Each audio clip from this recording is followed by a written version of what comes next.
Hi guys, welcome back with us. Jadi kita dari kelompok 13 mata kuliah Hukum Konstitusi. So today kita mau ngobrol bareng. Jadi materi akan kita sampaikan dengan berdiskusi. Kita bakal ngobrol bareng lebih lanjut bersama aku, Ridwan dan juga Wulan soal perbandingan konstitusi. So nanti kita ngobrol bareng-bareng ya. Kalau ada yang mau ditanyain, langsung aja drop di kolom komentar. Let's see us. Sampai mana? Jadi gini Bill, kan kita mau bahas nih terkait hukum konstitusi. Nah, jadi itu nanti kita ngebahas terkait perbandingan konstitusi itu seperti apa. Nah, tapi sebelum masuk ke situ, kita bahas dulu nih definitif konstitusi itu apa yang kalian ngerti gitu. Kalau Nabil sendiri, konstitusi itu seperti apa sih Bill? Apa ya? Jadi konstitusi itu dari sepengetahuanku adalah dia biasanya menjadi dasar sebuah negara. Jadi aku lupa dia nama asalnya dari mana, konstitut atau yang lain, tapi lazimnya digunakan di berbagai negara itu sebagai landasan hukum berdirinya suatu negara. Gitu sih. Dan lebih tepatnya kalau kata Hans Kelsen, kalau misal konstitusi itu adalah tata hukum dasar berdirinya suatu negara. Jadi ya mungkin nanti kita bisa berbedah lebih lanjut terkait definisi dari konstitusi itu sendiri. Beberapa pendahulu juga bisa mendefinitifkan gitu kan, kayak Cathy Ware juga kan dalam bukunya Modern Konstitusi itu dia mengartikan bahwasannya konstitusi itu keseluruhan sistem ketatanegaraan suatu negara gitu. Jadi banyaklah definitif dari konstitusi yang mungkin nanti bisa kita bedah lebih lanjut. Namun kita karena fokus intinya adalah perbandingan HTN gitu kan, perbandingan konstitusi terkait ketatanegaraan kita di sini. Kita masuk ke dalam materi selanjutnya aja dulu. Bahwasannya konstitusi yang secara kita simpulkan di sini adalah keseluruhan sistem ketatanegaraan suatu negara yang berfungsi sebagai dasar tata hukum nasional yang terdiri dari sekumpulan norma hukum baik tertulis maupun tidak tertulis nih. Jadi perbandingannya itu secara awamnya itu ada yang tertulis, ada yang tidak tertulis nih Bill. Nah dari kalian nih ada yang bisa ngasih pandangan nggak kenapa konstitusi itu ada yang tertulis dan ada yang tidak tertulis gitu? Aku narik dulu ya, dari tadi kita udah bahas soal definisi terus sampai kayak gini. Jadi kalau aku ngelihat, kalau misalkan diibaratin, jadi konstitusi ini adalah sebuah ibu yang nanti akan melahirkan anak-anaknya, sistem hukum di bawahnya. Nah ibu ini berperan apa ya? Jadi kayak ibu itu kan dia punya sifatnya seperti apa? Nanti punya anaknya ada tertulis tidak tertulis. Nah yang tertulis itu kayak gimana? Yang tertulis tuh berarti dia udah dikodifikasi, ada bentuk teksnya, ada bentuk bukunya. Terus kemudian kalau yang nggak tertulis itu biasanya kayak kebiasaan sih, kayak misal pidato presiden setiap tanggal 17 Agustus, hal-hal seperti itu. Jadi itu bisa dibilang konstitusi tertulis, dan juga konstitusi tidak tertulis biasanya kita sebut sebagai konvensi ya.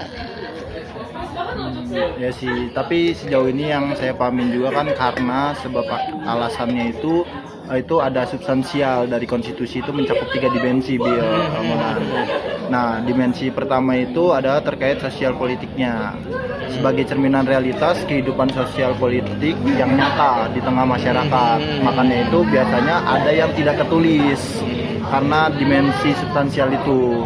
Lalu yang kedua itu ada yang disebut dimensi yuridis sebagai kesatuan kaidah hukum yang hidup, membentuk, mengatur, dan memerintah jalannya pemerintahan. Biasanya itu kita meratifikasi dan dikodifikasi. Jadi kita perbandingan negara-negara lain, di mana konstitusi itu seperti apa, kita kodifikasi menjadi suatu aturan yang tertulis gitu Bill. Nah, lalu ada dimensi hierarkis sebagai hukum tertinggi yang menjadi sumber legitimasi bagi seluruh masyarakat. Nah, sebagai itu ya bisa ada yang tertulis, ada yang tidak tertulis gitu. Tapi tetap harus dianut oleh seluruh masyarakat sebagai hukum yang tertinggi. Landasan dasar sebagai panduan lah kalau kata orang awamnya gitu Bill. Oke, udah. Sih. Jadi ada 3 dimensi ya untuk kita menilai konstitusi itu dikelompokkan nanti ke dalam konstitusi tertulis maupun tidak. Jadi kesimpulannya itu untuk yang pertama. Terus selain itu perbandingan itu meliputi apa lagi aja? Nah, terus ada pendapat dari Kacewar juga, itu perbandingan konstitusi itu ada perkembangannya, tidak hanya yang tertulis dan tidak tertulis doang. Itu ada konstitusi yang fleksibel dan juga konstitusi yang rigid. Nanti kita bahas lah lebih lanjut itu apa. Cuman ada lagi perkembangannya yang disebut yang berderajat tinggi dan tidak berderajat tinggi konstitusi itu. Lalu ada konstitusi yang serikat dan konstitusi di negara kesatuan. Lalu yang terakhir itu ada konstitusi di sistem pemerintahan dan juga di sistem pemerintahan presidensial maksud gua, dan parlementer satu lagi. Nanti kita bahas lebih lanjut nih ya, dari awal dulu.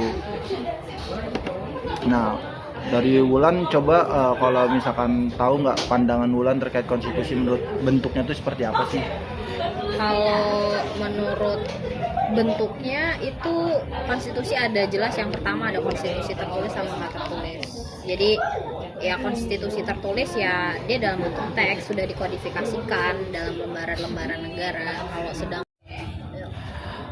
So guys, jadi tadi videonya mati, handphonenya mati, jadi kita bakal lanjut lagi. Tadi kita berhenti sampai di bagian bentuk-bentuk konstitusi. Jadi langsung aja kita diskusi lebih lanjut. Ayo. Jadi sampai mana? Ya, jadi pembahasannya kita lanjut dari ini, yang perbandingan konstitusi itu meliputi apa aja. Jadi yang pertama itu konstitusi, tadi kita udah bahas sedikit terkait yang tertulis dan tidak tertulis. Terus juga ada yang konstitusi fleksibel dan tidak fleksibel atau disebutnya rigid kalau di sini. Terus ada konstitusi berderajat tinggi dan tak berderajat tinggi. Lalu ada konstitusi yang serikat dan juga di negara kesatuan konstitusi, dan juga ada konstitusi sistem pemerintahan di presidensial dan juga parlementer. Nah, itu tuh macam-macam berdasarkan kegunaannya. Dan pertama itu ada konstitusi menurut terbentuknya. Yang sebelumnya kita udah bahas, yaitu ada yang tertulis dan tidak tertulis. Nah, Wulan nih bisa jelasin nih harusnya nih, yang tertulis dan tidak tertulis itu seperti apa sih, Lan? Kalau konstitusi tertulis itu adalah konstitusi yang udah dikodifikasikan. Jadi dia bentuknya dalam lembaran-lembaran dokumen negara kayak gitu. Tapi kalau misal konstitusi tidak tertulis, biasanya kita nyebutnya sebagai konvensi, itu biasanya tidak dituangkan secara formal di dalam dokumen negara kayak gitu sih. Terus apa lagi selain terbentuknya? Kalau selanjutnya tuh ada di konstitusi menurut sifatnya. Nanti kalau menurut sifatnya Nabil nih biasanya yang tahu nih. Gimana Bil sifatnya? Jadi umumnya konstitusi itu ada dua sifatnya. Ada yang rigid, yang kaku, ada yang fleksibel. Jadi kalau fleksibel ini prosedur untuk perubahan konstitusinya itu lebih gampang daripada yang rigid. Itu biasanya ada mekanisme khusus buat merubah konstitusinya. Itu aja sih. Lumayan ya, ada macam-macam perkembangannya ya konstitusi itu ya. Terus juga ada nih yang menurut kedudukannya nih, Wulan. Jadi konstitusi itu ada yang berderajat tinggi dan tidak berderajat tinggi. Nah, kalau yang berderajat tinggi itu konstitusi yang dimana dia tinggi dan mempunyai negara, kedudukannya itu tinggi di dalam suatu negara gitu. Jadi ya seperti dasar definitifnya dia menjadi acuan dasar hukum paling tinggi di negara itu. Ada juga konstitusi yang tidak berderajat tinggi, yaitu dia kedudukannya seperti apa ya sebutannya ya, tinggi serta tapi bukan yang menjadi dasar gitu nggak sih? Lupa dikit gitu. Gimana kalau konstitusi tinggi yang mungkin buat di negara bagian nggak sih biasanya? Iya, yang betul. Benar. Nah, lanjut juga ada yang menurut bentuk negaranya. Tadi kan ada ya, negara itu kan ada serikat, ada yang kesatuan. Iya, betul sekali. Nah, tadi balik lagi tadi yang tidak berderajat tinggi itu biasanya di negara-negara serikat gitu, negara-negara bagiannya mereka gitu. Nah, kalau yang konstitusi negara serikat ini, konstitusi yang diberlakukan ya pada negara-negara serikat, negara-negara bagiannya. Ya, jadi ada negara induk yang memiliki konstitusi sendiri dan negara bagian juga sendiri. Terus ada yang konstitusi negara kesatuan, yaitu diberlakukan di negara kesatuan. Jadi keseluruhannya tetap satu konstitusi yang sama gitu. Dia memiliki kedudukan konstitusi sendiri. Nah, terus lanjut ke yang di sistem pemerintahan. Nah, itu kan ada presidensil, ada parlementer juga. Ya. Nah, kalau presidensil, Wulan tahu nggak kayak gimana, Lan? Kalau presidensial tuh biasanya dia ya mengatur soal trias politika lah yang ada di negara itu. Kalau misal sistem pemerintahannya presidensial, kalau misal konstitusi parlementer ya dia kurang lebihnya mengatur soal pemerintahan dan juga fungsi-fungsi ke bawahnya dari pemerintahan. Dan fokusnya biasanya lebih ke pemerintahannya sih. Kalau presidensial pasti di situ diatur soal trias Kedudukan politikanya presiden. ya, kedudukan presiden, DPR, lembaga yudikatifnya juga kayak gitu sih. Pemisahan kekuasaannya ada Iya. di situ ya, sebagaimana hierarki tertinggi untuk yang dianut sama Betul. masing-masing negara ya. Betul banget, betul banget. Terus di sini perubahan konstitusi itu ada formal amandemen dan non amandemen nih. Nah, teman-teman bisa jelasin nggak yang amandemen itu seperti apa, yang non amandemen itu seperti apa? Siapa nih yang duluan? Nabil mungkin. Jadi kalau perubahan secara formal, amandemen secara formal itu biasanya kayak perubahan yang benar-benar dilakuin terhadap konstitusinya. Jadi sesuai dengan ketentuan formalnya negara, prosedur formalnya negara yang diatur di konstitusi yang berlaku. Jadi biasanya di konstitusi itu ada diatur bagaimana cara perubahan undang-undang ya, perubahan konstitusinya juga seperti apa gitu. Terus kalau misalkan formal non amandemen ini biasanya masuk ke aspek teknisnya. Jadi masuk ke perluasan kewenangan hakim, di mana hakim itu kan memiliki kewenangan buat interpretasi lebih lanjut gitu, termasuk juga menginterpretasikan konstitusi. Itu masuk ke tafsir nggak kira-kira? Kira-kira masuk juga ke tafsir.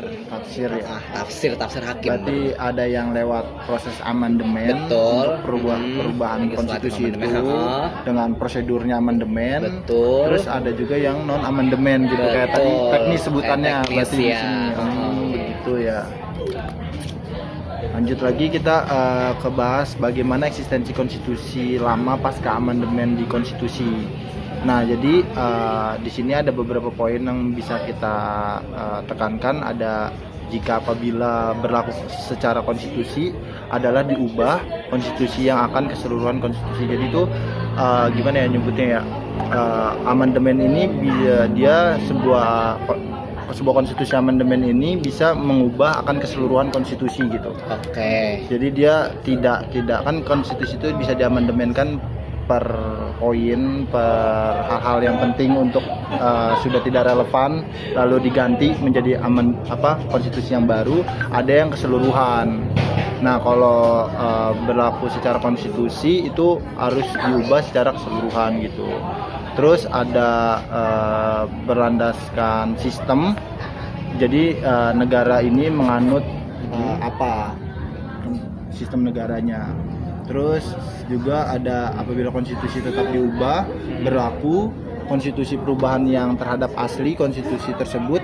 Konstitusi merupakan yang asli amandemen atau adendum sebutannya. Amandemen menjadi bagian tersebut dengan merupakan konstitusinya dari kata atau. Penambahan tafsir teknis tadi. Teknis betul. Tadi. Nah, itu ada beberapa negara, contohnya lah Amerika gitu. Jadi kan Amerika negara serikat bagian nih. Nah, negara-negara bagian ini memiliki teknis yang berbeda-beda di negara-negara bagiannya dengan konstitusi awalnya itu di negara induk gitu. Terus ini sih mungkin ada satu pertanyaan yang terlintas di aku. Jadi konstitusi ini kan tadi udah ada masing-masing kan, ada di negara serikat sendiri, ada di negara ada di negara kesatuan sendiri. Nah, di perkembangan zamannya apakah dimungkinkan nantinya konstitusi itu kita niru? Jadi kayak misal in case-nya ada Indonesia nih, jadi kita niru salah satu klausul yang ada di konstitusi serikat gitu. Itu bisa dimungkinin nggak sih?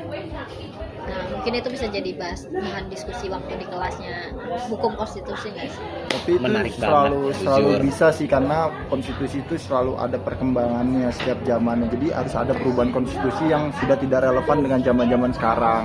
Kalau misalkan harus dibandingkan dengan zamannya sekarang itu di negara-negara lain ya boleh-boleh aja menurutku, Bill. Tapi nanti bisalah kita bahas. Sama mungkin juga satu lagi, kira-kira kalau setelah mendengar perbandingan konstitusi ini, kira-kira di Indonesia tuh masuk kriteria yang mana sih dari perbandingan tersebut? Dari kalian masuk yang mana ya dari pertanyaan kita? Bisa jawab nggak? Nanti kita diskusikan bareng-bareng ya. Kita diskusi di kelas. Bye. Bye. See you.